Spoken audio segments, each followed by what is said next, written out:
Hello everybody, my name is Hussein. I'm Christian. I'm Ashley. And I'm Edson. And today we're going to be presenting our project 2 for chemistry. So the project's title is Structure Function Correlation for Carbon Monoxide versus Carbon Dioxide. So the first thing we're going to be talking about, the similarities and differences, is the Lewis structure.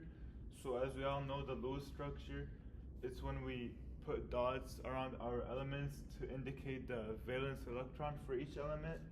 And when we do it for two elements together, it's when we know whether we want to share or we want to take or give. So the main differences between the Lewis structure for carbon monoxide and carbon dioxide is, first of all, the CO has triple bonds and the CO2 has two double bonds. So as you can see here, we have triple bonds and each bond represents 2 electrons. So total this is 6 plus the 2 here and then plus the 2 here. So each one will be having 8 electrons, which fulfills the octet rule. But for CO2, they do it differently. So for C, there's going to be there's going to be one double bond and another double bond. So 2 electrons, plus 2 and plus 2, that's 8 for oxygen. And the same thing happens for the second oxygen, where we have one double bond. So 2 electrons, 2 electrons, 2 electrons, and 2 electrons. And that's how we have 8 electrons there as well. The second difference is that CO is polar and CO2 is nonpolar. And the third difference is that CO2 typically has no formal charges on carbon and no lone pairs on carbon.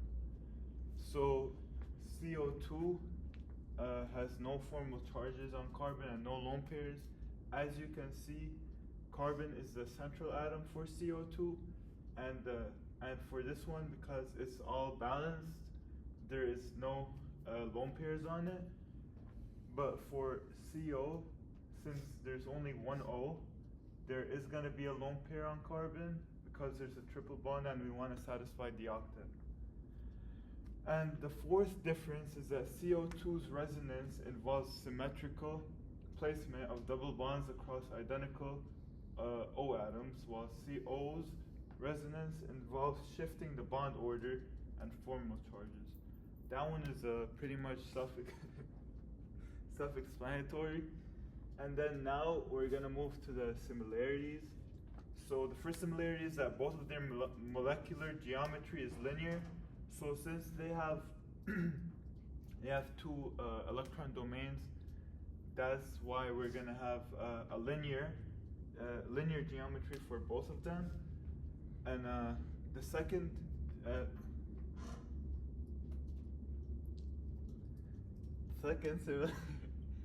similarity is that both of them are covalent bonds. So carbon is a nonmetal and oxygen is also a nonmetal. And covalent bonds is when there's a sharing of electrons instead of giving away. So there are both covalent bonds, but as we can remember here, one of them is polar and one of them is nonpolar. That means one of them gives equally and the other one gives shares it unequally. The first one shares it equally and the other one shares it unequally.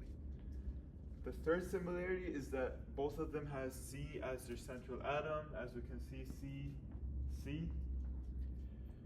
And the fourth one is that both have 2 electron domains around C. So as you can see, 1 electron domain, another electron domain, and then as you can see here, the triple bond counts as 1 electron domain, and because C is the central atom, 1 lone pair will count as 1 electron domain. So for the formal charge calculations, to calculate formal charge, the equation is valence electrons minus the non-bonding electrons plus 1/2 bonding electrons. So for CO, it would be 4 minus 2 plus 6/2, which equals 4 minus 2 plus 3, which equals -1. For O, it would be 6 minus 2 plus 6/2, which equals 6 minus 2 plus 3, which equals positive 1. So the total formal charge, you add them up, negative 1 plus 1, which equals 0. Then for CO2, it would be, for C is 4 minus 0 plus A over 2, which equals 4 minus 4 equals 0. And then for O, it will be 6 minus 4 plus 4 over 2, which equals 6 minus 4 plus 2, which equals 0. So you add them up, the total formal charge will equal 0 plus 0, then plus another 0 because it's 2 oxygens. So the total charge will be 0. So for resonance structures, it's just different types of Lewis structures. Like as we see here with carbon monoxide, we have the actual Lewis structure. And then we have two of them that are similar, and these two electrons just change. And then we have the other one, which only has one single double bond. And for carbon dioxide, which has more electrons, where as we see here 16 valence electrons, we have the actual Lewis structure right here, which is, it has a formal charge of 0. Then we have the other one, which has a triple bond, and these two are kind of the same also. We just switched the triple bond and the single bond. As we see, carbon monoxide has 3 resonance structures, with only one of those structures having, we see this one, it has 2 similar variations, and it's only joined by a single oxygen. And yeah.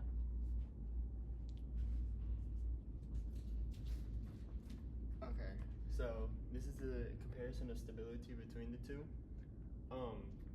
For CO, the bonding and structure of CO is a triple bond, as you saw earlier, with a bond order of 3, which makes it less stable than carbon dioxide. And to compare, carbon dioxide has 2 strong double bonds with a linear structure, which makes it more stable. Also, oxidation has an effect on stability. And for carbon monoxide, the oxidation state is +2. And then comparing it to carbon dioxide, it has an oxidation state of +4, so that makes it more stable. For the rule violations, both of them follow the octet rule. So because of the double bond on CO and the triple bond on CO2, and then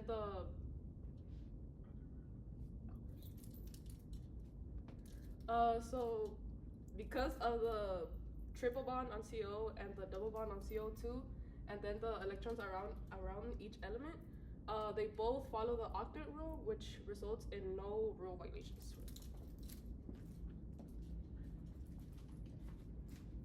So, for the molecular geometry and polarity, they're actually pretty similar when it comes to this. The molecular geometry for carbon monoxide is linear, diatomic though, with a bond angle degree of 180 degrees. And for CO2, it's basically the same thing. It's just a regular linear structure as well, and also has a bond angle of 180. However, for CO, it's actually a polar molecule, and it has high dipole movement because of the electronegativity difference between the carbon molecule and then the oxygen molecule. But carbon dioxide is actually nonpolar with 0 dipole movement due to it being symmetric. When it comes to correlations of structural features of these two molecules, we have some similarities and some differences. As one of the differences is that carbon monoxide has a triple bond and carbon dioxide has a double bond.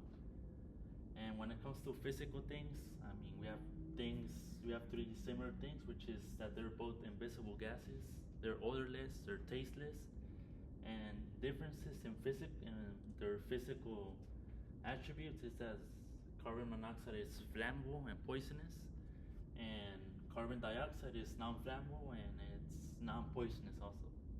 And when it comes to the chemical attributes, we can see that that carbon monoxide is produced during an incomplete combustion, while carbon dioxide is produced during a complete combustion. Okay, so here comes the conclusion. So while carbon monoxide and carbon dioxide may look similar and share the same structure with both of them having CO, but one of them having two O's. They have similarities like their linear geometry and their covalent bonding. They also have some differences in the areas like formal charges, distribution, resonance, symmetry, and polarity. And these major important differences are some of the factors, only some of them, that lead to CO being toxic and reactive and very flammable, while CO2 is deemed safe and critical for life. And so the point is to say that even though they both may look similar, they may have similar attributes, both of them are very different. Thank you.